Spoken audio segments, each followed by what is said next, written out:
రెండో ప్రపంచ యుద్ధం సమయంలో జపాన్ నగరం హిరోషిమాపై అమెరికా లిటిల్ బాయ్ అనే అణుబాంబుతో దాడి చేసింది. ఈ దాడిలో హిరోషిమా సర్వనాశనమైంది. 1,40,000 మంది మృత్యువాత పడ్డారు. Little boy bomb 15 కిలోటన్నులు. కానీ తాజాగా అమెరికా లిటిల్ బాయ్ తాత బాంబును తయారు చేస్తోంది. ఈ బాంబు 360 కిలోటన్నులను రూపొందిస్తోంది. ఈ బాంబుతో బీజింగ్ వంటి నగరంపై దాడి చేస్తే 8 లక్షల మంది మృత్యువాత పడే ముప్పుంది.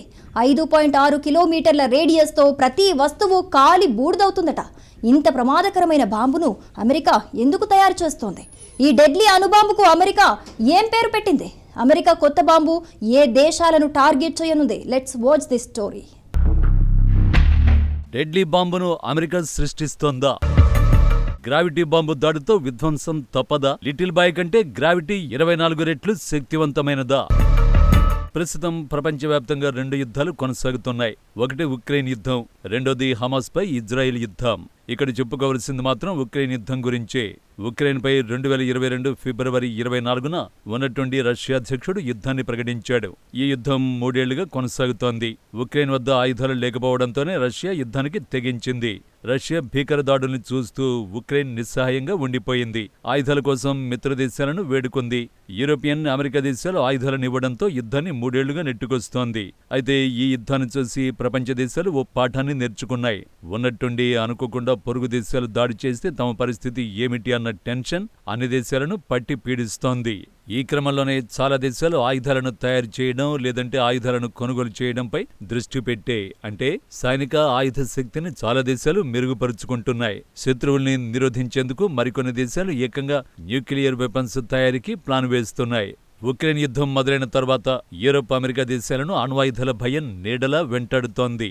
పలుమార్లు అణ్వాయుధాలతో దాడికి వెనకాడనంటూ పుతిన్ పశ్చిమ దేశాలను హెచ్చరించాడు. దీంతో పశ్చిమ దేశాలు టెన్షన్ పడుతున్నాయి. అయితే ఈ అణ్వాయుధాలకు సంబంధించి కలవరానికి గురిచేసే వార్త ఒకటి చక్కర్లు కొడుతోంది. భూగోళమే దద్దరిల్లిపోయేలాంటి డేంజరస్ బాంబును అమెరికా సిద్ధం చేస్తున్నట్టు నివేదికలు వెలువడ్డాయి. మరి ముఖ్యంగా అమెరికా అధ్యక్షుడు డొనాల్డ్ ట్రంప్ బాధ్యతలు చేపట్టిన తర్వాత ఈ కొత్త బాంబు తయారీ ప్రక్రియను వేగవంతం చేసినట్టు తెలుస్తోంది.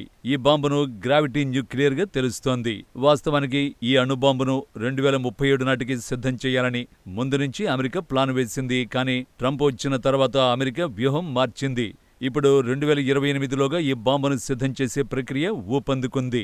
తాజాగా దీనిపై అమెరికా అధ్యక్షుడు ట్రంప్ను మీడియా ప్రశ్నించగా అమెరికన్లు అత్యంత శక్తివంతమైన వారని ట్రంప్ పేర్కొన్నాడు. అమెరికా పవర్ఫుల్ కంట్రీగా వెల్లడించాడు. భూమి మీద ఉన్న ఎవరు ఊహించని శక్తివంతమైన ఆయుధం అమెరికాకు సొంతమవుతుందని ట్రంప్ వెల్లడించాడు.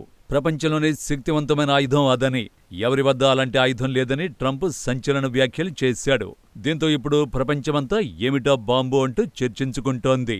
అమెరికా ప్రస్తుతం తయారు చేస్తున్న బాంబు పేరు గ్రావిటీ అణుబాంబు. గ్రావిటీ అంటే గురుత్వాకర్షణ శక్తి. గ్రావిటీ బాంబు అంటే పైనుంచి వదిలితే నేరుగా కిందికి పడిపోయే బాంబు అన్నమాట. అంటే దీనికి దశ దిశ ఏమీ ఉండవు. గ్రావిటీ బాంబు పూర్తి పేరు B6113 న్యూక్లియర్ గ్రావిటీ. అమెరికా తయారు చేస్తున్న అణుబాంబుల సిరీస్లో తదుపరి బాంబే గ్రావిటీ అన్నమాట.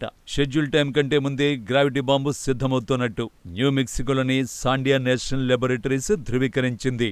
గ్రావిటీ బాంబును 360 కిలోటన్నులతో రూపొందిస్తున్నారు. రెండో ప్రపంచ యుద్ధంలో హిరోషిమా, నాగసాకి నగరాలపై ప్రయోగించిన అణుబాంబులను లిటిల్ బాయ్ అని పిలుస్తారు.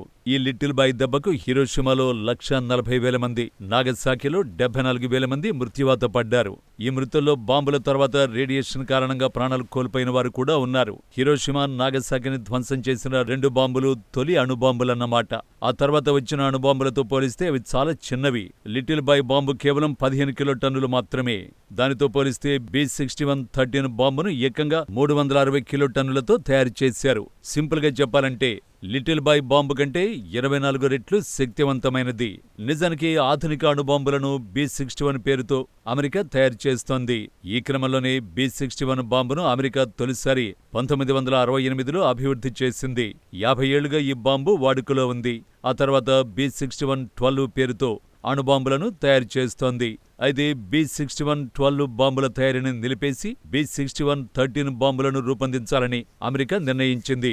2023 అక్టోబర్లో అమెరికా రక్షణ శాఖ B-61-13 బాంబు ప్రణాళికను సిద్ధం చేసింది. ఒక రకంగా చెప్పాలంటే పాత అణుబాంబుల స్థానంలో ఆధునిక బాంబులను మోహరించాలని వాషింగ్టన్ ప్లాన్ వేసింది. B-61-13 బాంబుని గ్రావిటీ బాంబుగా పేర్కొంటున్నారు.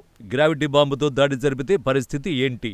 ఈ బాంబుకు 3,60,000 టన్నుల TNT శక్తి ఉంటుంది. TNT అంటే ట్రైనైట్రోటోలూయిన్.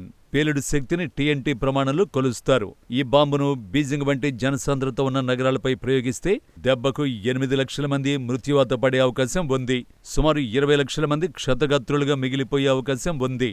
ఇక గ్రావిటీ బాంబు దాడి ప్రాంతం నుంచి 5.6 కిలోమీటర్ల మేర నేల ధ్వంసమైపోతుంది. ప్రతి వస్తువు కాలి బూడిదైపోతుంది. భూగర్భ బంకలను, కమాండ్ సెంటర్లను సర్వనాశనం చేస్తుంది. భూమి భారీగా కంపించనుంది. హిరోషిమాపై ప్రయోగించిన 15 కిలోటన్నుల బాంబు దాడికే రెక్టర్ స్కేల్పై 7గా నమోదైతే 360 కిలోటన్నుల బాంబు దాడి జరిగితే ఊహించనంత విధ్వంసం జరుగుతుంది. గ్రావిటీ బాంబు దాడి జరిగిన ప్రాంతంలో దశాబ్దాల పాటు రేడియేషన్ ప్రభావం ఉంటుంది. ఇలాంటి భయంకరమైన బాంబును అమెరికా ఎందుకు తయారు చేస్తుంది అంటే 2 కారణాలు. ఒకటి, అంతర్జాతీయంగా పెరుగుతున్న సంఘర్షణలు. రెండోది, అమెరికా తమ అణ్వాయుధాలను ఆధునీకరిస్తోంది. ఈ క్రమంలోనే B-61-13 బాంబును తెరపైకి తీసుకొచ్చింది.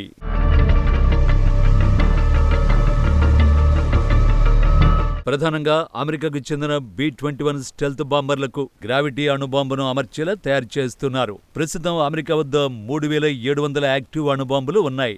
ఇవన్నీ హిరోషిమాపై ప్రయోగించిన లిటిల్ బాయ్ను మించినవి. ప్రస్తుతం ప్రపంచం వద్ద ఉన్న అణ్వాయుధాలతో భూగ్రహాన్ని 100 సార్లు ధ్వంసం చేయొచ్చు. అయితే ప్రపంచవ్యాప్తంగా ఎన్ని అణ్వాయుధాలున్నాయి? ఏ దేశం వద్ద ఎక్కువగా ఉన్నాయి? ప్రపంచవ్యాప్తంగా సుమారు 13,000 మేరకు అణ్వస్త్రాలు ఉన్నాయి. నిజానికి సోవియట్, అమెరికా మధ్య కోల్డ్ వార్ సమయంలో ప్రపంచవ్యాప్తంగా 60,000 అణ్వస్త్రాలు ఉండేవి. అమెరికా వద్ద ప్రస్తుతం 5,225, రష్యా వద్ద 5,580 అణ్వస్త్రాలు ఉన్నాయి. అమెరికా, రష్యా తర్వాత అత్యధికంగా అణ్వస్త్రాలు చైనా వద్ద ఉన్నాయి.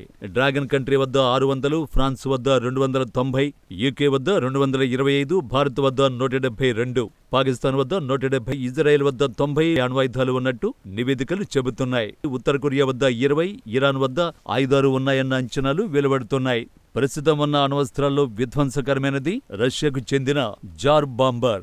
దీన్ని తొలిసారి 1961లో పరీక్షించారు. హిరోషిమా, నాగసాకిలపై దాడి చేసిన 2 బాంబులను కలిపితే ఏర్పడే బాంబు కంటే రష్యా వద్ద ఉన్న జార్ బాంబర్ 1500 రెట్లు పెద్దది. ఈ జార్ బాంబర్ని 1950లో, 1960లో రష్యన్లు తయారు చేశారు. జార్ బాంబర్ ఒక్కటే అమెరికాను లేదా ఇతర ప్రపంచాన్ని తుడిచిపెట్టేయగలదు. అయితే జార్ బాంబర్ను మించిన బాంబును అమెరికా తయారు చేస్తోంది.